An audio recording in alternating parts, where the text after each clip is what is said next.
Poultry farming का काम शुरू करने से पहले कुछ बातों का ध्यान रखना ज़रूरी होता है।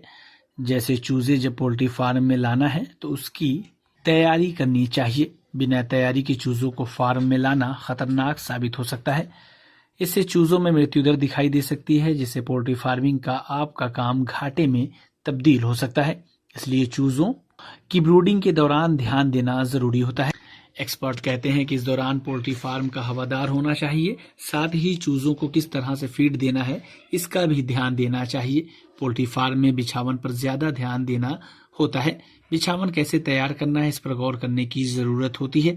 अगर बिछावन सही नहीं हुआ तो फिर पोल्ट्री फार्मिंग में चूज़ों को कई दिक्कतें हो सकती हैं। बता दें कि एक दिन के चूजे से अगर पोल्ट्री फार्मिंग करना चाहते हैं तो सबसे पहले चूज़ों के लिए एक पोल्ट्री फार्म का निर्माण करना होगा। इसके बाद क्या क्या करना है आइए जानते हैं।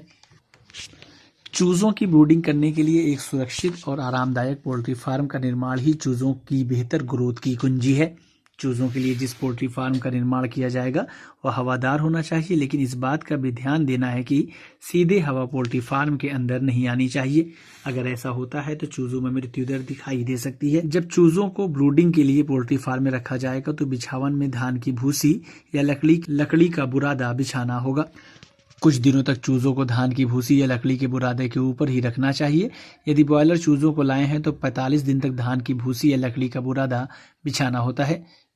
जब तक मुर्गे पूरी तरह से तैयार न हो जाएं इसकी ज़रूरत पड़ती है। यदि देशी या सोनाली चूज़ों के साथ मुर्गी पालन शुरू करना चाहते हैं तो 30 से 35 दिन तक बिछावन में धान की भूसी और लकड़ी का बुरादा बिछाना चाहिए। शुरुआती कुछ दिन तक 3 से 4 दिन तक धान की भूसी के ऊपर न्यूज़पेपर भी बिछाना चाहिए और उसके ऊपर चूज़ों को रखना चाहिए। न्यूज़पेपर इसलिए बिछाया जाता है ताकि चूज़ों को दाना या फीड ढूंढने में दिक्कत न आए, और जब चूज़ों को न्यूज़पेपर पर फीड डाल दिया जाएगा तो आसानी से फीड खा लेंगे। इसमें कमज़ोर चूज़े हों या मजबूत, हर तरह के चूज़े को आसानी से फीड मिल जाएगा और उनकी ग्रोथ सही तरीके से होगी। अगर आपको हमारा ये वीडियो अच्छा लगा तो हमारे YouTube चैनल को सब्सक्राइब करना न भूलें। बेल आइकन भी ज़रूर दबा दें। इस तरह के वीडियोस को देखने के लिए फेसबुक और इंस्टाग्राम पेज को भी फॉलो करें।